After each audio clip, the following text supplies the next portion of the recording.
Hello, and welcome to the K video from To Go English Tutorials.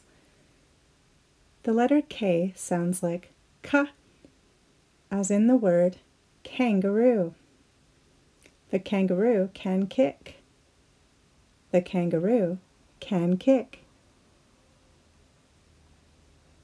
This kooky kangaroo is keen about K-pop. This kooky kangaroo is keen about K-pop. K, kangaroo. Keen means avid or enthusiastic. He's keen to be king. He's keen to be king. Something that is made in Korea is Korean. Something that belongs to Korea is Korean. The language people speak in Korea is called Korean, and people who live there are called Koreans. Sometimes K comes at the end of a word, like in the words mask and sock. Mask, sock.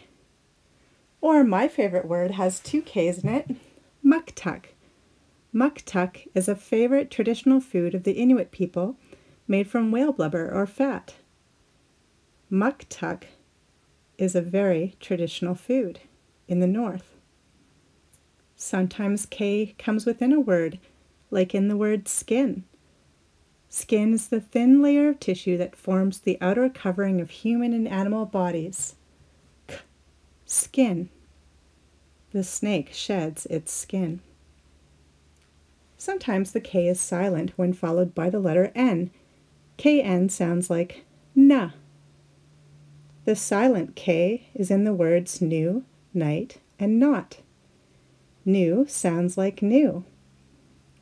Night and not. I knew a knight that had a knot in his new kite string. I knew a knight that had a knot in his new kite string. Knack also sounds like na. Knack is a special talent or skill, or the ability to do something easily. I can read upside down. I have a knack for that. Know is the present tense, and the past tense of know is new. I know it now, and I knew it then. And now I know it's time for a story. The Kaleidoscopic Sun and the Kiss of the Moon, a crazy rewrite of a Korean folk tale. If you're keen to know a well-kept Korean folk tale, check out The Sun and the Moon. It's about two kin, a brother and a sister who get to know a not-so-nice tiger who has killed their kind mother.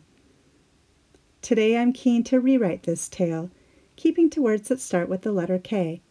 Perhaps the Korean folk tale you already know will seem quite different. Time for a crazy Korean story. So here goes. Once upon a time, there was a kind Korean mother called Mrs. Kim who had a knack for making rice cakes. She knew how to knead the rice flour dough and was asked by King Ko, the innkeeper of the local village, to make a kitchen full of rice cakes for a well-known K-pop group called the Kaleidoscopic Knights. Mrs. Kim kept her promise to King Ko and knew the knights would enjoy the rice cakes she made. Luckily, she had a kerchief full of extra rice cakes left over to bring home for her kids, who lived a short kilometer away. Everyone knew that this kilometer had many rivers that she'd have to cross in her kayak, and at each crossing she came to, Mrs. Kim met a crazed kangaroo, keen to eat her rice cakes. When her rice cakes were kaput, or all gone, the crazy kangaroo jumped into her kayak and ate Mrs. Kim too. Korea doesn't have a lot of kangaroos, but clearly this one was crazy. The kangaroo kept Mrs. Kim's kerchief and kayaked the rest of the way to her house.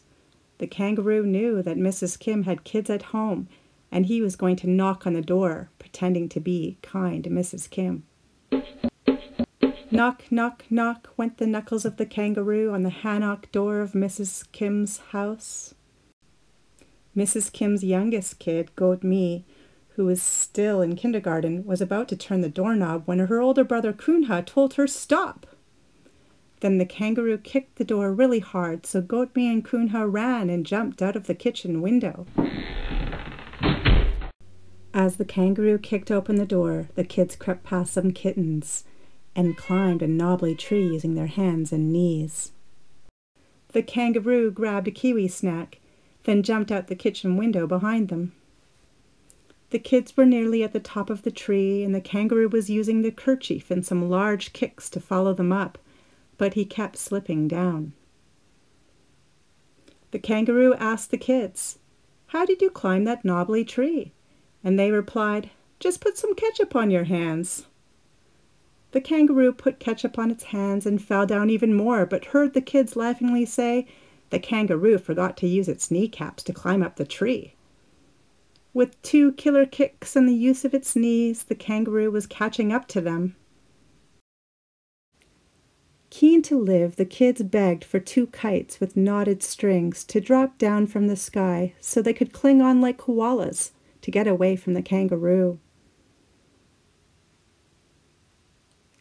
The knotted kite strings fell down to each kid, but one fell down for the kangaroo, too. The kids prayed that they'd have the key to survive, tight knots and strong kites that they could keep a hold of. Because the kangaroo kicked so much whilst hanging from the kite, all of the knots came undone, and the kangaroo fell 2 kilometers down and was KO'd or knocked out and killed.